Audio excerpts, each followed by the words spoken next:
ओडिशा जीविका mission माध्यम ग्रामांचल पशुपालन को गुरुत्व दि जाउछि। आउ एथिपाई पशुपालन उत्तम जीविका निर्वाह पाई तृणमूल स्तर प्राणीमित्र माने सहयोग करुछंती।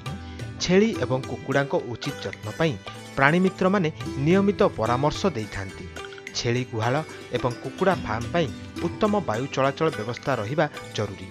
प्राणीमित्र माने पशुपालकंक पाखरे पहुंची सेमानंकु पशुपालनर ज्ञान कौशल बतैबा सह प्राणीमानंक पई पुष्टिकर एवं उपयोगी खाद्य संपर्क में बुझाई थांती। गृहपालित पशुपक्षी मानकर रोग निराकरण पई प्राणीमित्र माने नियमित व्यवधान रे टीकाकरण करने सहित कृमिनाश औषध मध्य जोगाई देइथांती।